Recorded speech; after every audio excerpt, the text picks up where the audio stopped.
الحمد لله وكفى وسلام على عباده الذين اصطفى أما بعد أعوذ بالله من الشيطان الرجيم بسم الله الرحمن الرحيم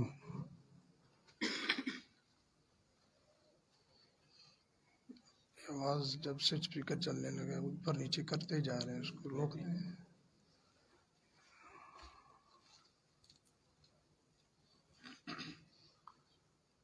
اعوذ باللہ من الشیطان الرجیم بسم اللہ الرحمن الرحیم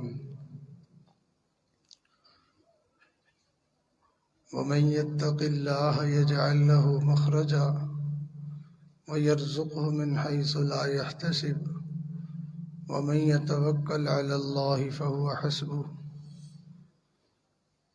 وقال الله تعالى في مقام آخر ومن يتق الله يكفر عنه سيئاته ويعظم له أجرا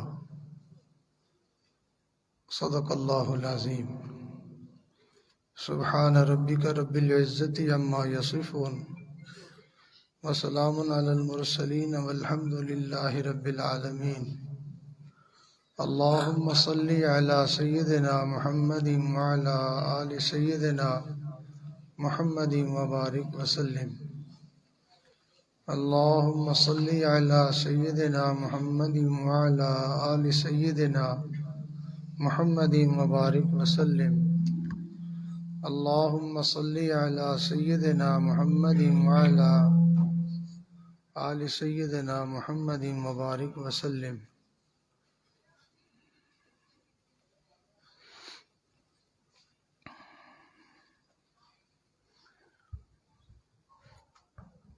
انسان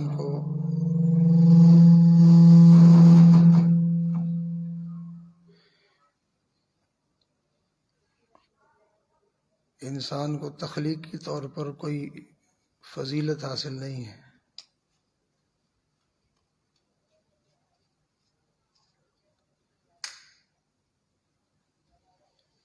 یہ مٹھی بھر مٹی ہے،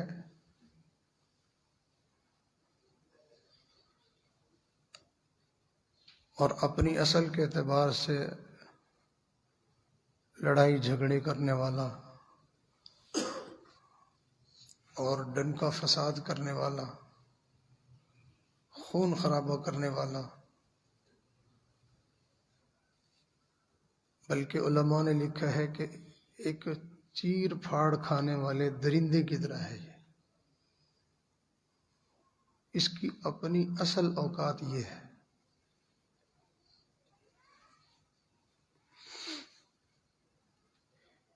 اسے جتنی بھی عظمتیں حاصل ہوئی ہیں،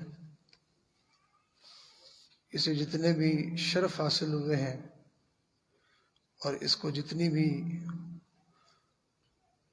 بلندیاں نصیب ہوئی ہیں، وہ صرف اور صرف اس وجہ سے کہ اللہ تعالیٰ نے اس مٹھی بھر مٹی کو اپنے ساتھ نسبت عطا فرمائی ہے۔ اس کی مثال ایسے ہی ہے کہ جیسے کوئی اینٹ ہو، تو اب اس اینٹ کی کیا ویلیو ہے؟ تو وہ تو ایک مٹی ہے، لیکن اس اینٹ کو اگر اللہ تعالیٰ کے گھر کے ساتھ نسبت ہو جائے، اللہ کے گھر میں لگ جائے، تو اب اس اینٹ کی ویلیو، اس کی قدر و منزلت بہت بڑھ جاتی ہے۔ کہ اگر اس کو مسجد کے فرش میں لگایا گیا ہے تو کوئی آدمی اس اینٹ کے اوپر جوتے سمیت پاؤں نہیں رکھتا۔ کوئی پوچھے کہ بھئی یہ اینٹ کی اتنی عظمت کیسے ہو گئی؟ اینٹیں تو بہت ہیں، تو جواب ملے گا کہ اس اینٹ کی اپنی عظمت نہیں ہے، بلکہ اس کی عظمت اللہ تعالیٰ کے گھر کے ساتھ نسبت کی وجہ سے ہے۔ بالکل اسی طرح اس انسان کی اپنی ذاتی عظمت کوئی نہیں ہے، اس کی عظمت اللہ تعالیٰ کے ساتھ اور اللہ کے پیارے حبیب صلی اللہ علیہ وسلم کے ساتھ نسبت کی وجہ سے ہے۔ جسے نسبت حاصل رہے وہ عظیم سے عظیم تر ہوتا چلا جاتا ہے، اور جس کی نسبت کٹ جائے وہ ذلیل سے ذلیل تر ہوتا چلا جاتا ہے۔ اگر جو ہے وہ نسبت جڑی ہوئی ہے تو اللہ تعالیٰ اس کی عظمتوں کی گواہیاں دیتے ہیں، قسمیں کھا کھا کے کہتے ہیں ہم نے بہترین سانچے میں اس کو ڈھالا ہے، ہم نے بہت اچھا بنایا ہے اس کو، والتین والزیتون وطور سینین وہذا البلد الامین، 4 قسمیں کھا کے کیا کہا؟ لقد خلقنا الانسان فی احسن تقویم۔ اور جب نسبت کٹ گئی تو اللہ نے فرمایا اولئک کالانعام بل ہم اضل، یہ تو بندر، خنزیر، سور، کتے ان جیسے ہیں، نہیں ان سے بھی گئے گزرے۔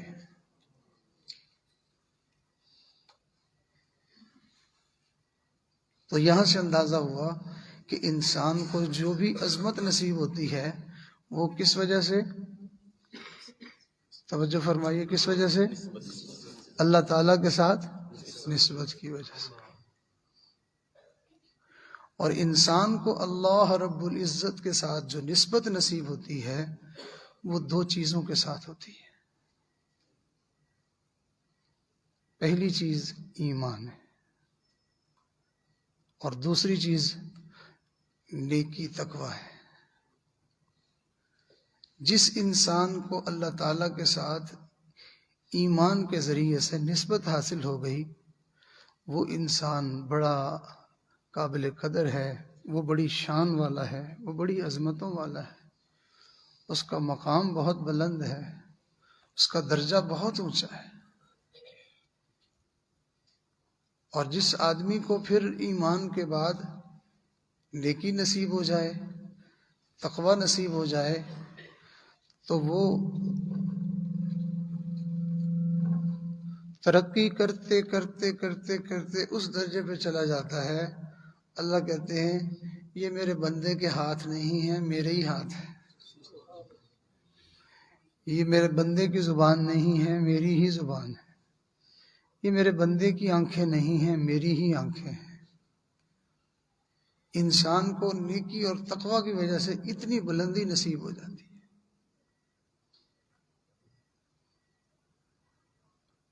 تو جب انسان کو نیکی کی وجہ سے، تقوی کی وجہ سے اتنا بلند مقام اور اتنی اونچی شان نصیب ہوتی ہے تو پھر سوچنے کی بات ہے کہ اللہ تعالیٰ کی جو مادی نعمتیں ہیں ان کی تو کوئی اتنی ویلیو ہی نہیں ہے، کوئی اتنی حیثیت ہی نہیں ہے، وہ تو اللہ تعالیٰ اپنے بندوں کے قدموں پر ان کو نچھاور کر دیتے ہیں۔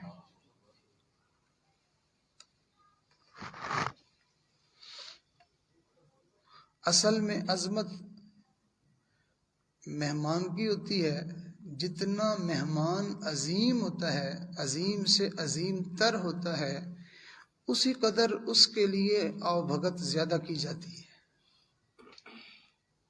ہمارے ہاں مہمان آتے رہتے ہیں، ہم اپنے گھروں میں دیکھتے ہیں کہ ہر مہمان کے لیے ایک طرح کا معاملہ نہیں ہوتا۔ جس درجے کا مہمان ہوتا ہے اس درجے کی اس کی آؤ بھگت ہوتی ہے، جتنی اس کی عظمت ہوتی ہے دل میں ہم اس کے لیے اتنا زیادہ اہتمام کرتے ہیں، اور جتنا وہ آنے والا مہمان درجے میں کم ہوتا ہے اتنی اس کی دیکھ بھال کم ہوتی ہے۔ اور نبی علیہ السلام نے بھی یہ بات ارشاد فرمائی، ارشاد فرمایا انزل الناس منازلہم، لوگوں کو ان کے مرتبے پر اور ان کے درجے پر ان کو اتارا کرو، یعنی جس درجے کا بندہ ہے آپ اس کے ساتھ ویسا برتاؤ کرو۔ اگر یہ چیز ہم کریں تو غلط نہیں ہوتی، ہر گھر میں ہوتی ہے، ہر بندہ کرتا ہے، لیکن یہی معاملہ اگر اللہ والے کریں تو پھر ہم کہتے ہیں جی ان کے ہاں تو مال پیسے والے کی قدر ہوتی ہے۔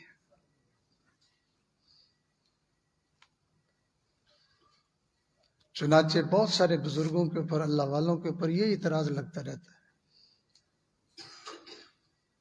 کہ جی آخر ہم بھی تو ان کے خانقاہ پہ گئے تھے، ہمیں تو انہوں نے وہی دال ساگ دے دیا تھا، اور فلانا جو ہے وہ گاڑی پہ آیا تھا، اور فلانا یوں آیا تھا، تو اس کے لیے تو بڑا کچھ ہو گیا تھا۔ اس قسم کے لوگ باتیں کرتے رہتے، اللہ والوں کے اوپر اعتراض کرتے رہتے۔ تو یہ بات ٹھیک نہیں ہے، اس لیے کہ ہم میں سے ہر بندہ جس درجے کا مہمان ہوتا ہے اس کو اس کے مرتبے پر اتارنے کی کوشش کرتا ہے۔ صحابہ اکرام آ رہے تھے اور نبی علیہ السلام کی مجلس لگی ہوئی تھی اور آگے بیٹھتے جا رہے تھے، لیکن ایک صحابی آئے تو اللہ کے پاک پیغمبر صلی اللہ علیہ وسلم نے لوگوں سے فرمایا کھڑے ہو جاؤ، کھڑے ہو جاؤ۔ تو یہ تعلیم دینے والی ذات ہے، اس کا بھی معاملہ ایسا ہی ہے۔ بندہ سارا دن جھکے مارتا رہتا ہو اور پھر وہ سوچے کہ اللہ کے ہاں مجھے بڑا پروٹوکول مل جائے، ایسے تو نہیں ہوتا۔ سوچ نے ذہنوں کو خراب کر دیا اور اللہ تعالیٰ کے خلاف دلوں میں بدگمانیاں اور کئی مرتبہ بد زبانیاں بھی شروع ہو جاتی ہیں۔ آخر جی ہیں تو ہم بھی اس کے ہی بندے،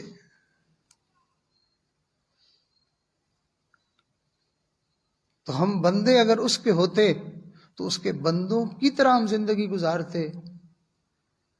جب ہم اس کے بندوں جیسی زندگی نہیں گزارتے بلکہ ہم اس کے دشمنوں جیسی اور اس کے نافرمانوں جیسی زندگی گزارتے ہیں تو پھر اس کا برتاؤ بھی ہمارے ساتھ ویسا ہی ہوگا۔ کچھ بندوں کے تذکرے اللہ کرتے ہیں اور فرماتے ہیں ہم نے ان کے لیے جنتیں تیار کی ہوئی ہیں، ہم نے ان کے لیے جنت میں دودھ کی، شہد کی نہریں تیار کی ہوئی ہیں۔ اور کچھ لوگ، کچھ بندوں کا اللہ تذکرہ کرتے ہیں اور اللہ کہتے ہیں ہم نے ان کے لیے کھولتا ہوا خون اور پیپ تیار کیا ہوا ہے۔ تو کن کے لیے کھولتا ہوا خون اور پیپ ہے، کن کے لیے دودھ اور شہد کی نہریں ہیں؟ یقینی بات ہے اعمال کے اعتبار سے ہی ہے۔ آج لوگوں کے ذہنوں میں شیطان نے یہ بات ڈال دی ہے، تم عمل کرو نہ کرو تمہارا اللہ کے ہاں بڑا درجہ، آخر بندے تو تم اسی کے ہو نا۔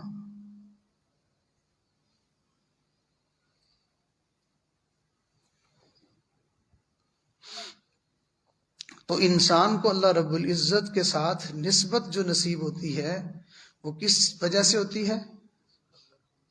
ایمان اور اعمال، نیکی تقوی کے اعتبار سے ہوتی ہے۔ ایمان سے نسبت جڑتی ہے، نیکی سے اور تقوی سے وہ ایمان بڑھتا رہتا ہے۔ جیسے جیسے ایمان بڑھتا رہے گا، جیسے جیسے بڑھتا رہے گا، اللہ کے ساتھ نسبت مضبوط سے اثبت ہوتی چلی جائے گی، یہاں تک کہ انسان اس ایمان کی ترقی کی وجہ سے اللہ تعالیٰ کے اولیاء میں اور اللہ کے دوستوں میں شامل ہو جائے گا۔ جیسا ہمارا ایمان ہے، ہم جیسے عوام الناس کا، اولیاء کا ایمان ایسا نہیں ہوتا۔ اولیاء کا ایمان اعلیٰ درجے کا ہوتا ہے، اور صحابہ اکرام کا ایمان ایسا ایمان کہ ساری دنیا اولیاء سے بھر جائے، کسی ایک صحابی کے ایمان کا برابر نہیں ہو سکتا۔ صحابہ اکرام کو اللہ تعالیٰ نے ایسا ایمان دیا تھا۔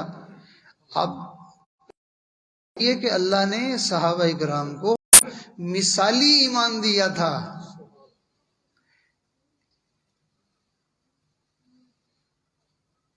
اللہ رب العزت نے قرآن مجید میں پوری امت کے لیے ان کے ایمان کو مثال دے کر جو ہے وہ پیش کیا، فرمایا ایمان ادنا درجے کے نبی کے ایمان کے برابر ان کا ایمان نہیں ہو سکتا۔ اور سارے انبیاء کا ایمان ایک ترازو ہے، امام الانبیاء صلی اللہ علیہ وسلم کے ایمان تک وہ، بولیے بھائی، وہ نہیں پہنچ سکتا۔ اللہ رب العزت نے اپنے حبیب صلی اللہ علیہ وسلم کو براہ راست اپنی مبارک آنکھوں اس بات کو کہے گا نہیں یہ کوئی بات ہے کرنی، اللہ کا گھر ہے، پوچھو بھئی آپ نے دیکھا؟ کہتا نہیں دیکھا تو نہیں ہے، لیکن میرا ایمان ہے، میرا یقین ہے کہ بیت اللہ ہے، اللہ کا گھر ہے۔ لیکن اس کے مقابلے میں وہ بندہ جو خود جا کے اپنی آنکھوں سے اللہ کا گھر دیکھ کے آیا ہے، اس کو 1,00,000 بندہ ورگلانے کی کوشش کرے کہ اللہ کا گھر، اس سب کو یوں چٹکی کے بل یوں جھٹلا دے گا، ارے جھوٹو یہ کیسے ہو سکتا ہے، میں تو اپنی آنکھوں سے دیکھ کے آیا۔ تو انبیاء علیہ السلام کا ایمان بہت کامل درجے کا ہے، لیکن امام الانبیاء صلی اللہ علیہ وسلم کے ایمان زیادہ بڑھ جائے تو میاں آپ کو فرمائش نہیں کرنی پڑتی کہ مجھے یہ بھی چاہیے، مجھے وہ بھی چاہیے، جب میں تمہارے یہاں میرے لیے پلاؤ ہو اور میرے لیے روسٹ ہو اور میرے لیے کباب ہو اور میرے کچھ بھی کہنے کی ضرورت نہیں، بس وہ تعلق ہی کافی ہے۔ تو جب انسان کا اللہ سے تعلق بڑھتا ہے تو جن نعمتوں کے پیچھے آج ہم مرے جا رہے ہیں، بن مانگے ہی اللہ تعالیٰ جو ہے وہ نعمتوں کے انبار لگا دے۔ قرآن مجید کی آیت مبارکہ میں نے آپ کے سامنے پڑھی، اس میں اللہ تعالیٰ یہی بات ارشاد فرما رہے ہیں۔ ارشاد فرمایا وَمَن يَتَّقِ اللَّهَ يَجْعَل لَّهُ مَخْرَجًا وَمَن يَتَّقِ اللَّهَ يَجْعَل لَّهُ مَخْرَجًا وَيَرْزُقْهُ مِنْ حَيْثُ لَا يَحْتَسِبُ وَمَن يَتَوَكَّلْ عَلَى اللَّهِ فَهُوَ حَسْبُهُ۔ جو شخص تقوی اختیار کرے گا، چونکہ ایمان کے بعد تقوی کی وجہ سے اللہ سے تعلق بڑھتا، اللہ نے فرمایا جو شخص تقوی اختیار کرے گا، متقی بنے گا، اللہ فرماتے ہیں یجعل لہ مخرجا، ہم زندگی میں جو جو اس کو تنگیاں آتی جائیں گی ہم اس کے لیے آسانیوں کے دروازے کھولتے جائیں گے۔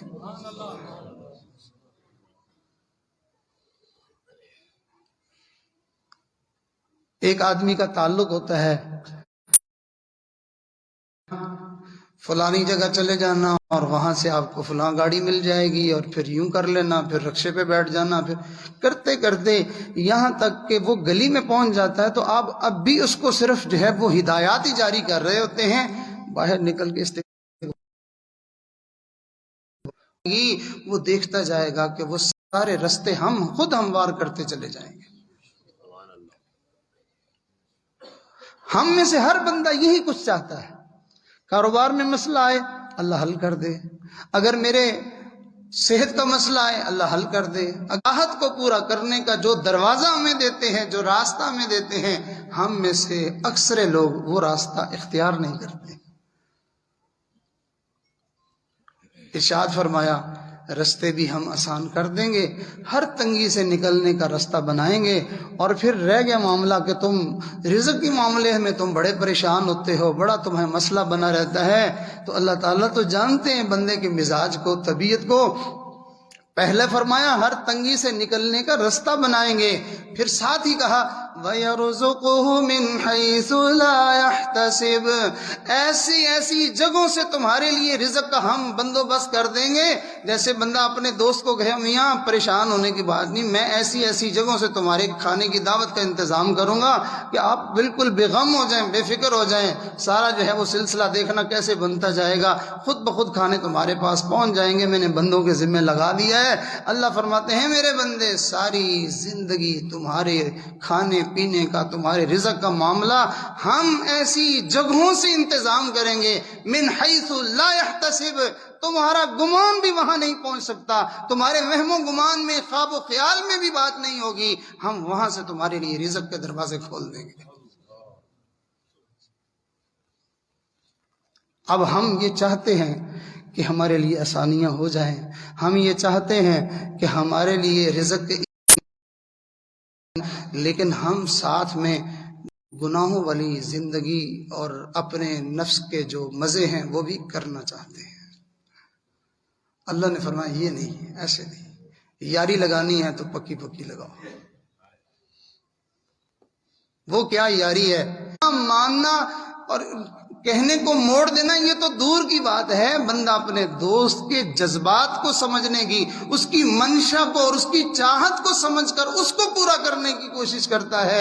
اس بندے کا تعلق اور دوستی اللہ سے ہو اور وہ اللہ کی نافرمانیاں کرتا پھرے، یہ بھلا بات کیسے سجتی ہے؟ قرآن مجید میں اللہ تعالیٰ نے ارشاد فرمایا جس کا مفہوم یہ بنتا ہے ہمارے یار وہ ہیں، ہمارے دوست وہ ہیں جو ہماری آمنوا وکانوا یتقون، جان لو جو اللہ کے دوست ہیں نہ کسی قسم کا ان کو خوف اور خطرہ اس دنیا میں، نہ آخرت میں، نہ کوئی غم دنیا میں نہ آخرت میں، اور فرمایا ساتھ یہ بھی سن لو ہمارے دوست ہیں کون؟ ایمان والے اور تقوی والے۔ ہمارے دوست وہ ہیں جو ایمان والے ہیں اور تقوی والے ہیں۔ جیسے کہ جی میرا ذرا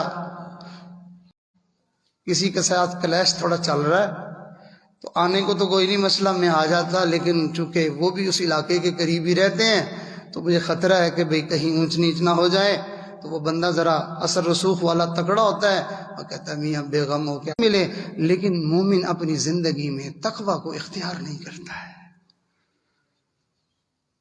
تو اللہ تعالیٰ گارنٹی دے رہے ہیں، ارشاد فرمایا وَمَن يَتَّقِ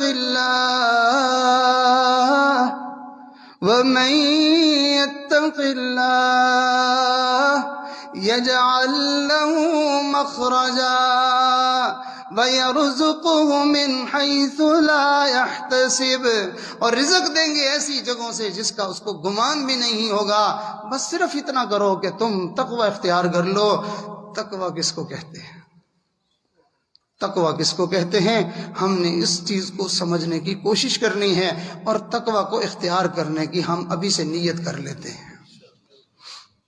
یہ دوست جو پیچھے تشریف فرما ہے اگر آگے چلے جائیں گے تو پیچھے آنے والوں کو لیے سہولت ہو جائے گی اور اٹھ کے جانے والوں کو صدقے کا ثواب اللہ تعالیٰ عطا فرما دیں گے۔ تشریف لے جائیں، دروازے کے سامنے جتنے ساتھی ہیں وہ آگے تشریف لے کے جائیں۔ دوسرے آنے والوں کی آسانی اور سہولت کے لیے، جو دوسروں کے لیے سہولت کرے گا اللہ اس کی زندگی میں اس کے لیے آسانی اور سہولت فرمائیں گے انشاءاللہ۔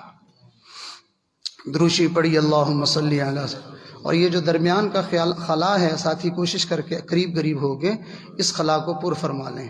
یہ مل کے بیٹھنا، اس سے اللہ خوش ہوتے ہیں، اس سے اللہ خوش ہوتے ہیں، اور اللہ کے نبی صلی اللہ علیہ وسلم تعلیم دی کہ تم مل کے بیٹھا کرو۔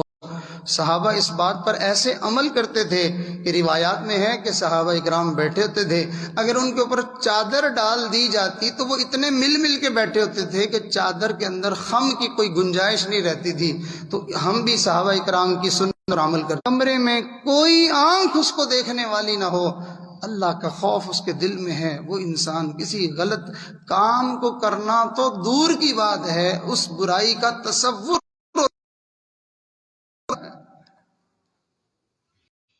أمر به ونهى النفس عن الهوى فإن. Thanks for watching.